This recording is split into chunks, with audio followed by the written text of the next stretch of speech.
Amigos queridos, retornamos a vocês mais uma vez a respeito do Evangelho segundo o Espiritismo, no nosso estudo sistematizado, hoje falando a respeito do capítulo 23, que Kardec denominou estranha moral.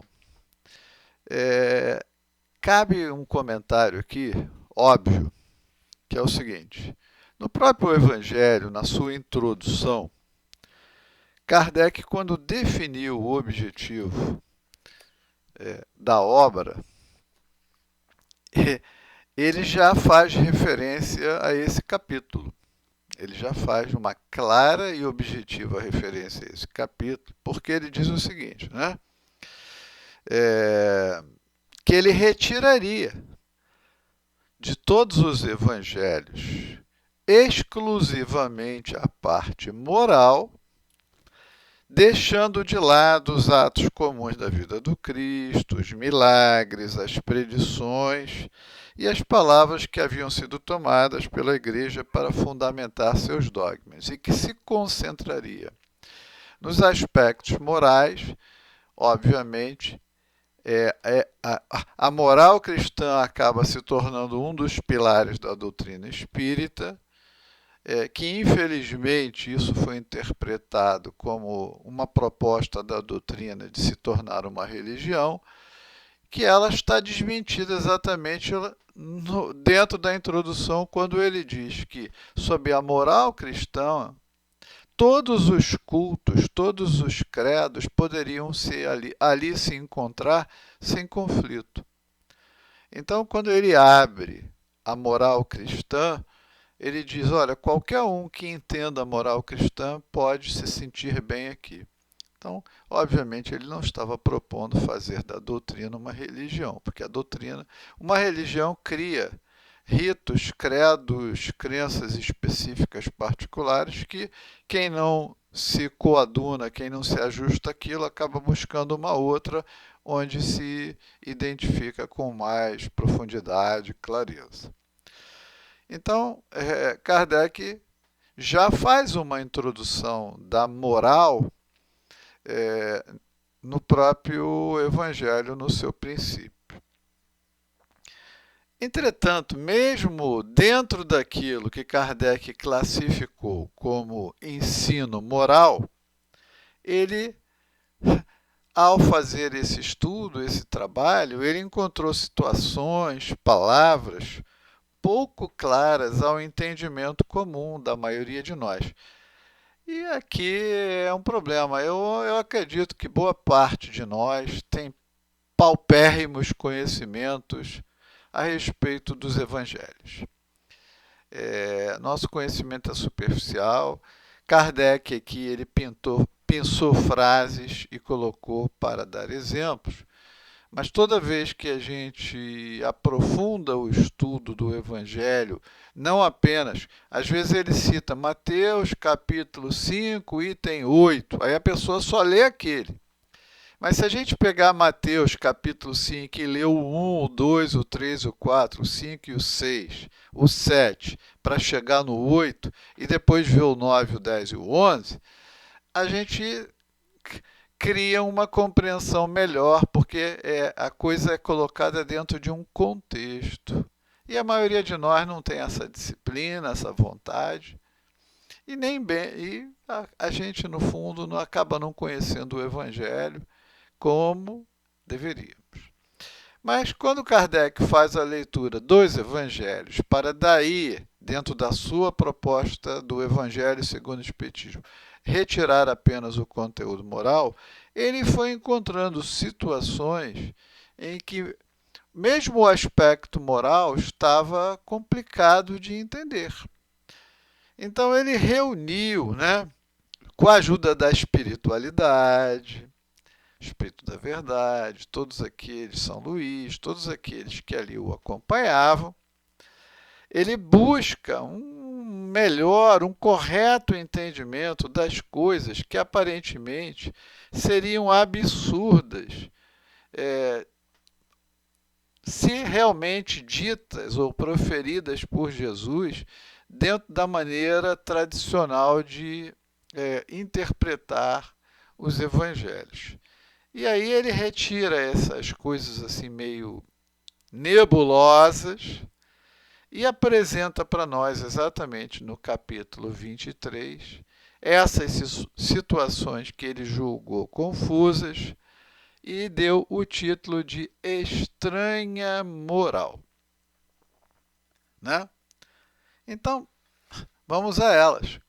Quais seriam os aspectos dentro dos evangelhos que Kardec achou estranho e disse que seria uma estranha moral?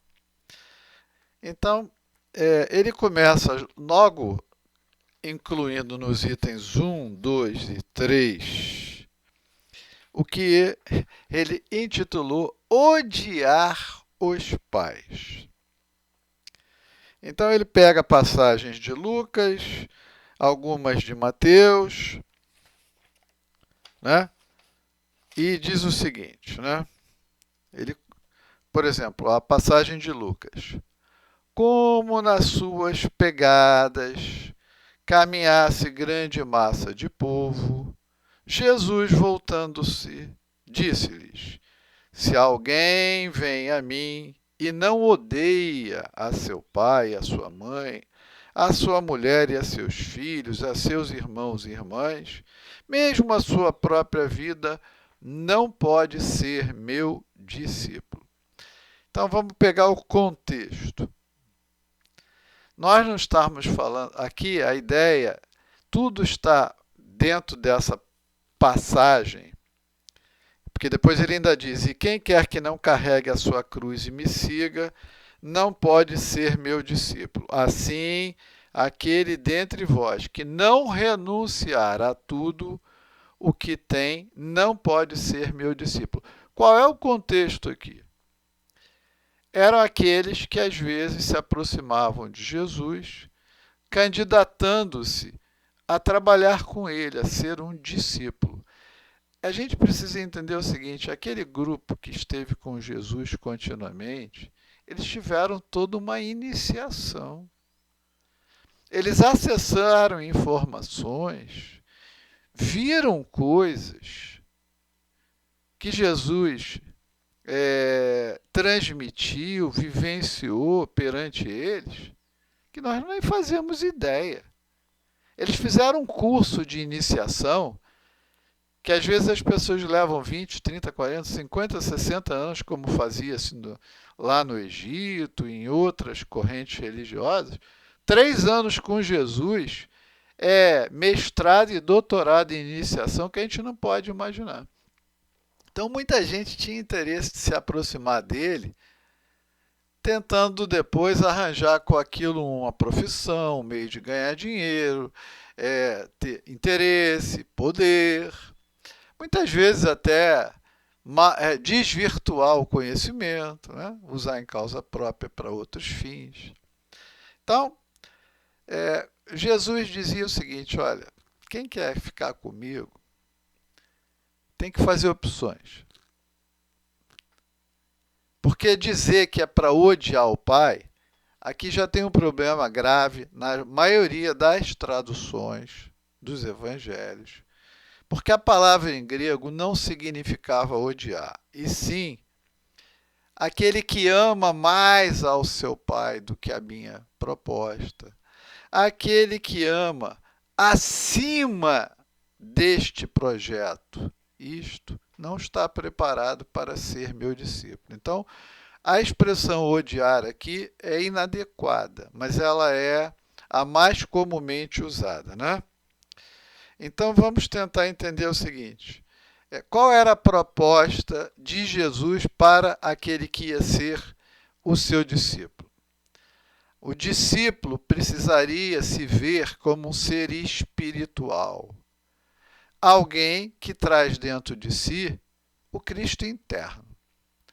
E a partir daquela, digamos, jornada com Jesus, ele, o discípulo, buscaria alcançar o Cristo interno em detrimento da personalidade humana.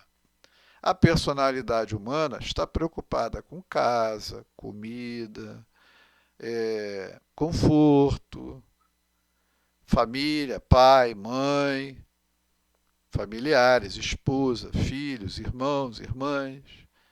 Quem quisesse trabalhar com Jesus para alcançar o seu próprio Cristo interno, teria que, naquele momento, naquela encarnação, renunciar a todas essas coisas. Então, todo este capítulo, ele trata exatamente disto. Depois ele diz assim: aquele que ama seu pai ou a sua mãe mais do que a mim não é digno. Aquele que ama seu filho ou a sua filha mais do que a mim não é digno. Ou seja, ele estava deixando muito claro que a gente precisaria deixar de lado a personalidade encarnada naquele momento e priorizar o espírito eterno.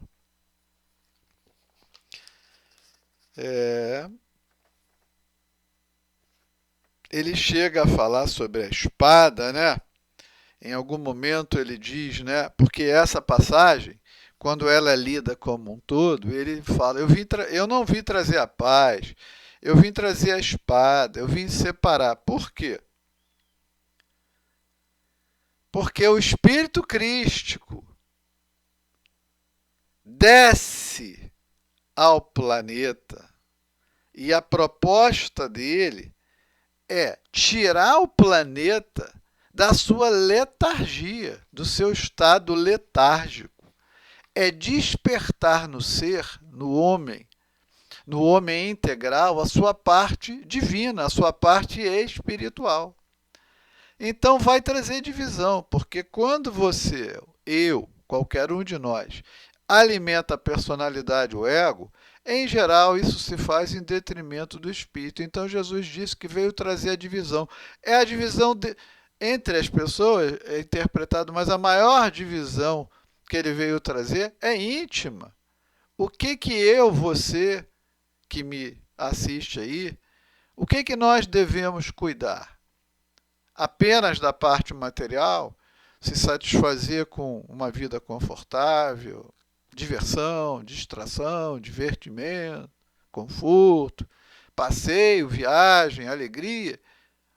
Isso tudo é bom, não é errado, mas isso tudo satisfaz a personalidade. Paulo está vivendo muito bem, mas Paulo está vivendo bem, está ajudando ao espírito, a qual ele integra, evoluir.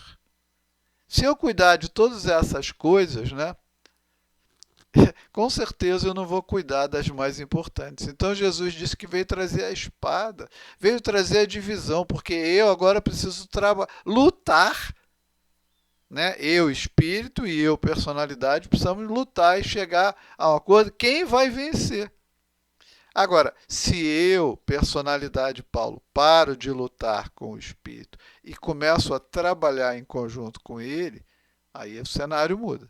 Essa foi a proposta de Jesus, e aí todo esse capítulo passa a ter sentido, porque amar mais não significa odiar. Priorizar uma coisa em relação à outra, né? É isso que fala aqui o item 1, 2 e 3. No item 4, ele ressalta de novo: abandonar pai, mãe e filhos. Essa passagem começa com o jovem rico, que era um bom judeu, que era uma boa pessoa. Mas ele queria ser um discípulo, ele já era um bom praticante da lei de Moisés, dos mandamentos. Mas ele era rico. Então, o item 4, abandonar pai, mãe e filhos, Jesus deixa claro como alguém que hoje está numa situação de conforto tem dificuldades para aceitar a sua proposta, principalmente aquela daquele momento de trabalhar com ele. Falava sobre a dificuldade dos ricos, né, para abandonar o seu status quo, o seu conforto e segui-lo. Porque ele diferenciava a riqueza material do conforto da vida da riqueza espiritual, para que permitisse ao Espírito, e aí eu falo para cada um de nós, o encontro com o seu próprio Cristo interno. Então, a gente é uma dificuldade imensa que nós temos de entender a nossa condição de espíritos eternos. Eterno no sentido da imortalidade. Obviamente, nós não somos eternos. Eternos é Deus. Mas nós somos imortais a partir da nossa criação. E aí, Kardec desenvolve isso no item 5, 6, né? 4, 5, 6. Mas no fundo, é essa luta que nós precisamos travar intimamente. Eu vou priorizar o espírito, eu vou priorizar o corpo, eu vou priorizar as coisas imortais, ou eu vou priorizar as coisas do mundo físico material. Essa é a grande luta, né? E aí vem no item 7, 8, deixar aos mortos o cuidado de enterrar seus mortos. Mais uma vez aqui, isso estava dentro de um contexto de discípulos. Uns que se candidatavam e outros que eram convidados. No fundo, a condição para ser discípulo de Jesus, perante essas passagens que estão aqui nos itens 7 e 8, 7 e 8 aqui do Evangelho segundo o Espiritismo, no capítulo 23, Estranha Moral, disse a outro, segue-me, e a outro respondeu, Senhor, consente que primeiro eu vá enterrar meu pai. Jesus lhe retrucou, deixa aos mortos o cuidado de enterrar seus mortos, quanto a ti, vai anunciar o reino de Deus. Está no Evangelho de Lucas. Muito bem, então, para ser discípulo de Jesus, haviam três condições.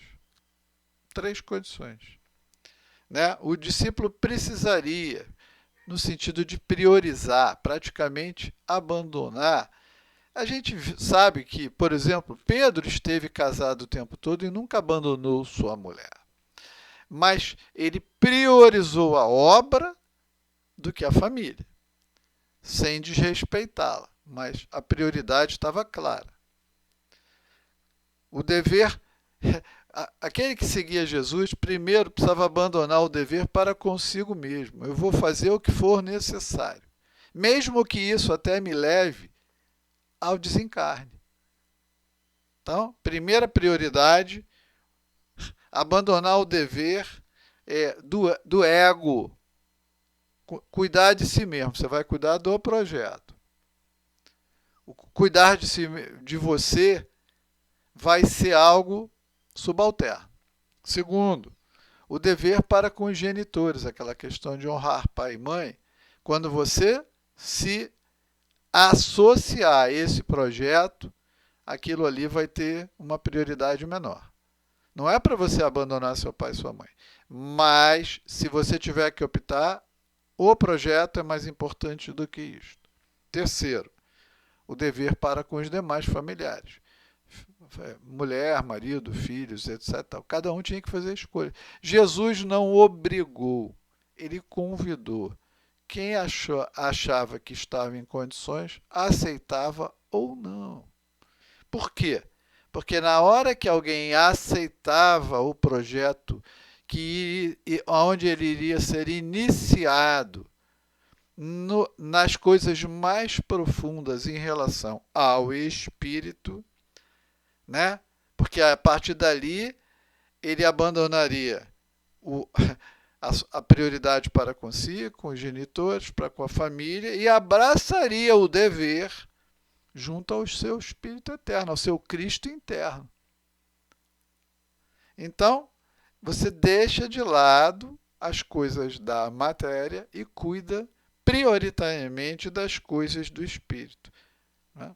É isso que Jesus queria dizer, deixar aos mortos o cuidado de enterrar seus mortos, porque, como eu disse, muitos se aproximavam de Jesus por interesse próprio, buscando retribuição. Aí Jesus disse, eu não tenho onde botar a cabeça, como é que eu vou te remunerar? Se eu não tenho para mim, como é que eu vou dar para você? Eu não vou dar para você nada que seja de conforto ou materialmente quantificável. Além daqueles que às vezes se aproximavam de Jesus com malícia, no sentido de buscar informações para alimentar depois os fariseus para o ataque que pretendiam fazer a ele, e fizeram o tempo todo. Não é? Seguindo no estudo, nos itens 9, 10, 11, 12, 13, 14, 15, 16 e 17, Kardec diz: não vim trazer a paz, mas a divisão. Eu já antecipei que essa divisão era entre as coisas do espírito e as coisas da matéria. Não penseis que eu tenha vindo trazer a paz, não vim trazer a paz, mas a espada, porquanto vim separar de seu pai o filho, de sua mãe a filha, de sua sogra a nora, e o homem terá por inimigos da sua própria causa. Vim para lançar fogo à terra, e o que é desejo, senão que ele, o fogo, se acenda? E vem aí, isso está em Mateus, está em Lucas. Muito bem. Qual é o sentido de não vir trazer a paz, mas a divisão? Inicialmente eu já disse. A espada, a divisão, é dividir as coisas da matéria, as coisas do espírito. E isso é uma luta. É uma luta. Quando ele diz, vim lançar o fogo, nós não somos uma centelha, nós não temos em nós a centelha divina. A centelha divina é luz, é fogo. Nós não temos claridade porque estamos aqui obscurecidos pelas camadas densas das imperfeições. Um espírito desencarnado, ele é opaco, escuro ou brilhante, dependendo da sua evolução, da sua condição moral. Então, quando ele diz que é necessário que o fogo se acenda, é que a centelha brilhe. Olha que coisa linda! Mas, para isso, tem a divisão, a luta entre o espírito e a matéria. Enquanto a gente alimentar a matéria, a luz não brilha. E quando ele diz o pai, o que é o pai? O pai é o espírito. O que é a mãe? É a mente, a inteligência. Né? E aí, se nós fôssemos olhar os corpos, né? O corpo átmico, o corpo búdico, o mental superior, o mental inferior, o corpo astral, o duplo etérico, tudo isso está representado aqui nessa família que ele colocou. Né? O pai é o espírito, a mãe é a mente. O corpo astral, né, é o filho. O perispírito é o filho. O duplo etérico é a esposa. É aquilo que nos alimenta. Então, tem toda uma abordagem metafórica aqui mostrando o seguinte, né? Em todo este capítulo, não vim trazer a paz, mas a divisão, que vai dos itens 9 a 18. A parte imortal, a tríade superior, o corpo átmico, o corpo búdico, o corpo mental, que encerram o conjunto divino do espírito, versus o quaternário inferior, o mental inferior, o corpo astral, o duplo etérico e o corpo físico, onde ali está que basicamente representa o ego. Quem nós vamos alimentar, o ego ou o eu divino, o eu crístico?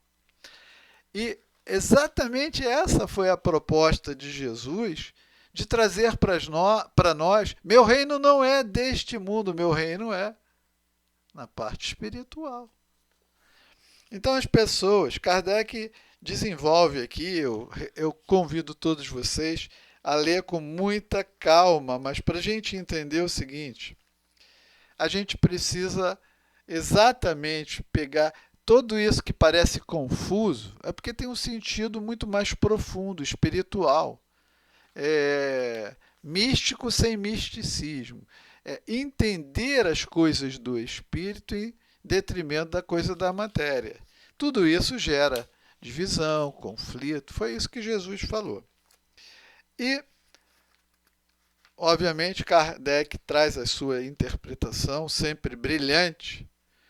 E no item 17, ele diz assim: o Espiritismo vem realizar, na época prevista, as promessas do Cristo. Entretanto, não o pode fazer sem destruir os abusos. Como Jesus ele topa com o orgulho, o egoísmo, a ambição, a cupidez, o fanatismo cego, os quais, levados às suas últimas trincheiras, tentam barrar-lhe o caminho e lhe suscitam entraves e perseguições. Também o Espiritismo, portanto, tem de combater. E aí ele vai falar. Então eu peço a vocês que leiam o item 17, mas pensem o seguinte: quando nossos confrades do movimento espírita transformaram a doutrina espírita numa religião, onde eles são os cardeais, né, que ocupam os postos principais nos seminários, congressos, etc. e tal, e colocam o espiritismo como uma religião, eles, levados, né, pelo seu orgulho, espiritismo é isso, espiritismo não é isso, espiritismo é aquilo. Eles estão lá no púlpito, exatamente como os antigos padres, sacerdotes, bispos, cardeais, arcebispos, papas, etc. e tal. Lá estão eles nos púlpitos, né? Satisfazendo seu orgulho, seu egoísmo, a sua ambição, a cupidez, o fanatismo cego. Então, Kardec deu um aviso aqui e parece que é para fora, mas o problema hoje está dentro da doutrina, dentro do corpo da doutrina. Toda essa estrutura criada, né? Nós temos lá em Brasília uma sede que parece o Vaticano, né? Criamos outra igreja, né? Criamos outra igreja que diz que representa o Espiritismo. O Espiritismo, Kardec não deixou procuração para ninguém. O Espiritismo é algo para estar vivendo dentro de cada um, entendendo a moral, entendendo a proposta do Espírito da Verdade, de despertar para o planeta as coisas do Espírito, quando a humanidade chegou ao mínimo de inteligência e cultura que se apresentava lá no século XIX, quando então veio o Consolador prometido. Mas, de lá para cá, a coisa está bem deteriorada, bem deturpada, e por isso as casas espíritas estão cheias de cabelos brancos, pessoas idosas e cada vez mais vazias, cada vez mais abandonadas pelas crianças, pelos jovens e por aqueles que querem a compreensão, tal como Kardec propunha. Então, a estranha moral é uma falta de compreensão da situação do espírito vivendo no mundo físico material. Kardec realmente pensou muito bem esses exemplos aqui e as explicações que a gente podia trazer, segundo a nossa humilde compreensão, era essa: muita paz, não tem nada de estranho, só não tem compreensão, profundidade do estudo, reflexão. Muita paz para vocês.